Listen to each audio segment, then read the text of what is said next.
como retribución a su esfuerzo de producción.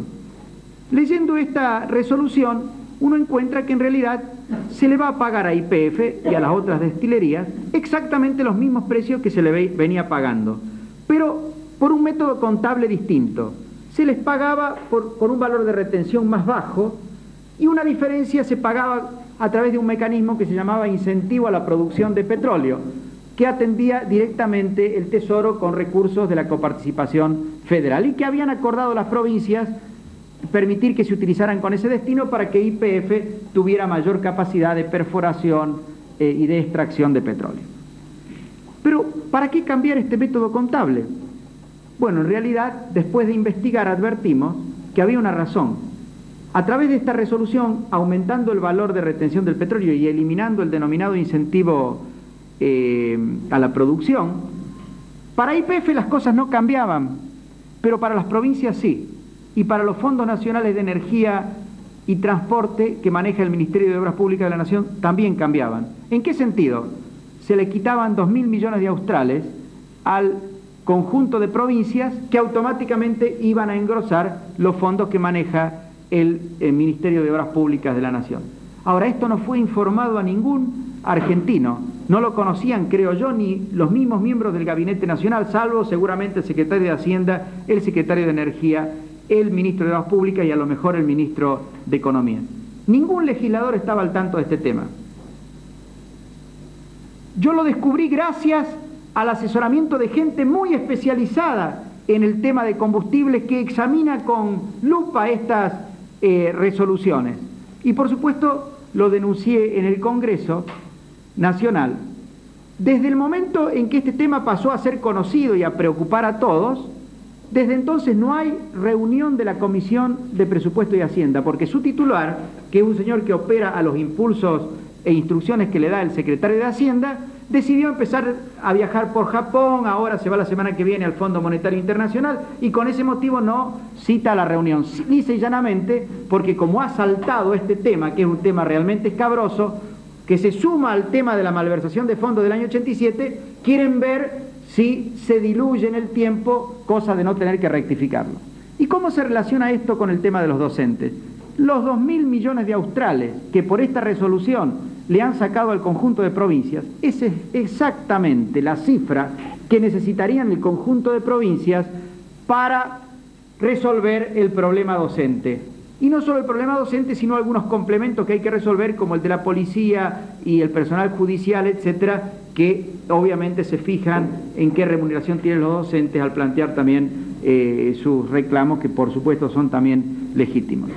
Entonces, por ejemplo, ayer, cansados de no poder plantearlo en comisión, llevamos a la Cámara de Diputados un proyecto donde se retrotrae la situación al 12 de febrero en el sentido de que se devuelve a las provincias esos 2.000 millones de australes y se crea un fondo de emergencia educativa alimentado con esos recursos a distribuir entre las provincias en las proporciones que fueran necesarias para darle solución al tema docente.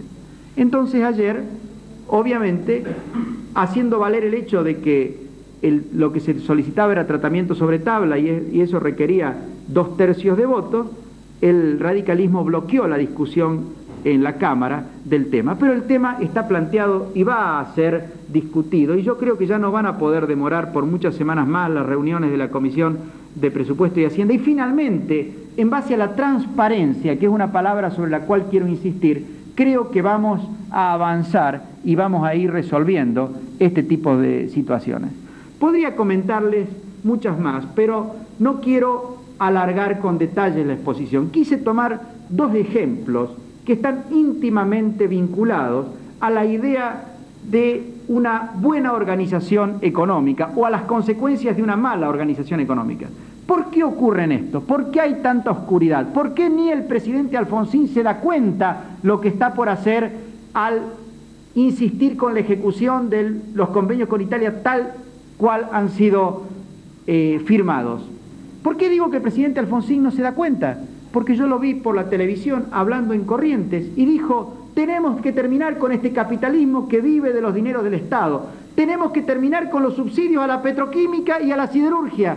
Y por otro lado, están empujando en el Congreso que se apruebe a libro cerrado y sin ningún tipo de condicionamiento ni de posibilidad de rectificación un convenio que significa abrir la puerta para $1.000 millones de subsidios a la petroquímica en los próximos 5 años.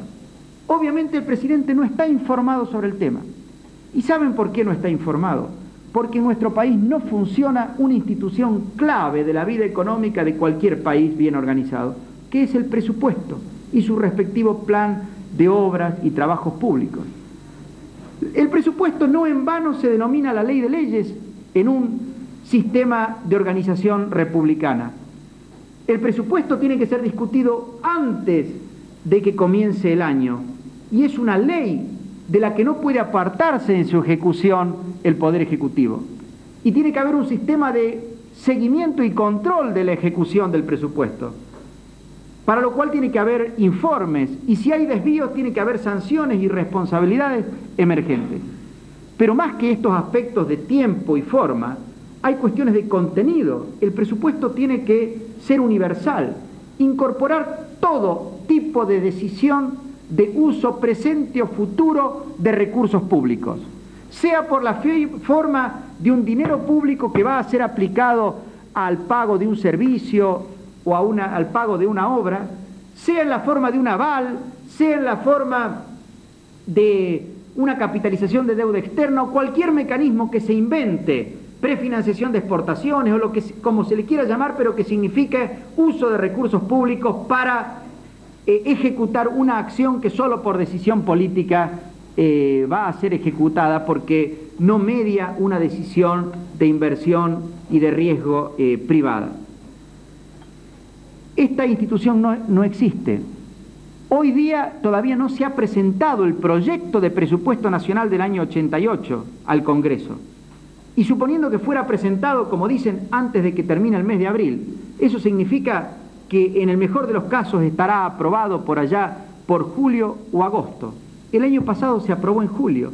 Y siendo que se aprobó en julio, el 30 de diciembre el Poder Ejecutivo manda un pedido de rectificación que es obviamente una rendición de cuenta más que una rectificación del presupuesto y que demuestra que le han quitado 9 a las provincias para darle 8 más a la burocracia nacional. Le han quitado 23 a los jubilados como porcentaje de lo que había sido votado por el Congreso para darle 27% de más al pago de intereses de la deuda externa e interna, porque ahora tenemos un problema de deuda interna que en cuanto a impacto fiscal está siendo tanto o más importante que el problema de la deuda externa.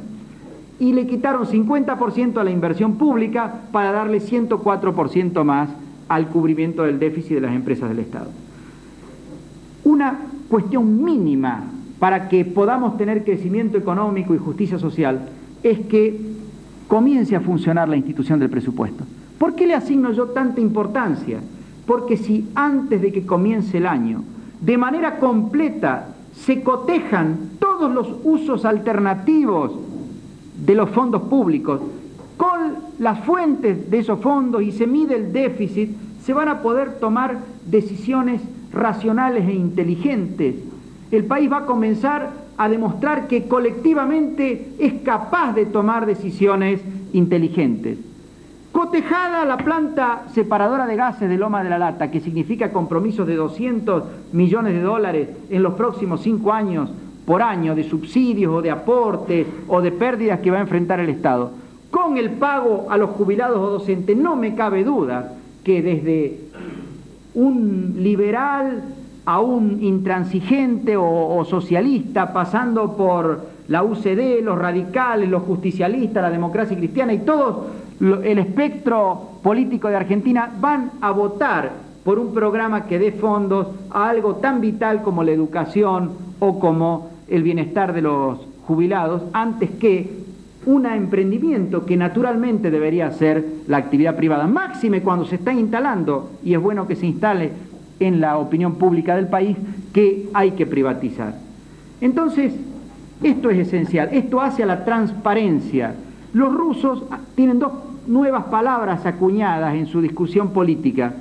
Aquí se ha popularizado una de ellas, perestroika, que en ruso significa la idea de la desregulación, de la reestructuración de la economía. Pero hay otra igualmente importante y en cierta manera previa a la perestroika, que es la del glasnost, que significa transparencia, que no es ni más ni menos que aquel viejo principio republicano de la publicidad de los actos de gobierno y de la información accesible para todo el mundo para que se entienda de qué se trata. Bueno, pero justamente la transparencia es el tema fundamental que debemos conseguir que exista en Argentina en la discusión pública. Porque cuando haya transparencia, yo creo que va a haber gran cantidad de oportunidades para coincidir desde todo el espectro de los partidos políticos en la definición de prioridades y de un adecuado uso de los dineros públicos y formas sensatas y posibles de bajar el déficit fiscal. En un sistema transparente, el poder de la corrupción se reduce a un mínimo, porque la corrupción se deriva del ejercicio del gran poder económico en un ambiente de oscuridad, en un ambiente en el cual la gente no entiende cómo se están decidiendo las cosas, por qué se está pagando lo que se paga, ni se entera cuánto se paga. Fíjense, nosotros en la Fundación Mediterránea, ya no hablo como diputado ni como hombre que está metido ahora en la política, sino como investigador, hace más de 10 años que estamos siguiendo muy atentamente todo el tema del gasto público y de qué usa los dineros públicos, y tenemos un especialista, Gibogri, que toma todos los ejemplos de las cosas que se hacen mal, que se programan, que van a costar $1.000 millones y después terminan costando 2.000 o 3.000, y hacemos una especie de diagnóstico, no de diagnóstico previo, porque cuando podemos lo hacemos previo, pero por lo menos de anatomía del fracaso para aprender de la experiencia y poder sacar lecciones hacia el futuro. Pero yo no me acordaba de algo que 3 o 4 años atrás Gibogri en alguna conversación lo mencionó, que es Uruguay. Pero tuve oportunidad de estar en Iguazú para Semana Santa y volviendo para Posadas, paso al frente de Uruguay y entonces con quien me llevaba decidimos entrar a visitar la obra. Entonces empecé a hablar con la gente de la empresa y me empecé a enterar de cosas muy interesantes respecto a Uruguay. Primera cosa, esta era una obra de $120 millones, teóricamente hace 3 años. Se estima que va a costar $300 millones. Era una obra que se hacía porque se demoraba Yacyretá. Y entonces, en virtud de eso, había que hacer una obra hidroeléctrica para que Misiones tuviera energía hidroeléctrica barata, suficientemente rápido. Bueno, ya lleva 2 años de demora Uruguay y ahora se estima que se va a terminar 1 o 2 años antes que Yacyretá. Pero, entonces yo pregunté, ¿quién controló esto? ¿En qué presupuesto está? No está en ningún presupuesto. No está en el presupuesto nacional, no está en el presupuesto provincial, no está en el presupuesto de EMSE. ¿Quién la financió? Bueno, ahí frente a la obra no pude descubrir quién la financió, pero en Posadas me enteré quién la financió. La financió el Banco Central. Figura como préstamo de financiación de exportaciones argentinas. O sea, si uno mira el balance del Banco Central, donde están los redescuentos para financiar exportaciones argentinas. ¿Saben por qué? Primero, ¿por qué no figura en ningún presupuesto y por qué salió la plata del Banco Central como préstamo para financiar exportaciones? No figura en ningún presupuesto porque se dice que es una obra privada, lo mismo que las autopistas urbanas de Buenos Aires. El señor Storani, presidente de Agua y Energía, decidió que esta obra se podía hacer por el régimen de concesión de obra pública privada. Por supuesto, ese es un camuflaje. Ahora, la empresa que se presentó a la licitación, que fue una licitación internacional, argumentó ante las autoridades de Argentina que como se presentaba una licitación internacional iba a tener que competir con empresas del exterior que iban a venir con los créditos de financiación de exportaciones de sus países. Entonces logró que las autoridades argentinas interpretaran que construir esta obra era hacer una exportación y que por lo tanto merecía ser financiada por el crédito de exportaciones argentinas. Entonces le dieron un redescuento, o sea, emitieron dinero, con lo cual esta gente financia la obra que figura hecha como obra privada, que originariamente se presupuestó en $120 millones, que va a terminar costando $300 millones, que se demoró 3 años, que cuando la licitaron, como total era obra privada, dijeron no necesitamos proyectos. le hicieron sobre ciertas hipótesis de suelos, de régimen hídrico, etc. Después tuvieron que confirmar las hipótesis en base a estudios serios. Cuando confirmaron las hipótesis se encontraron que tenían que renegociar el contrato.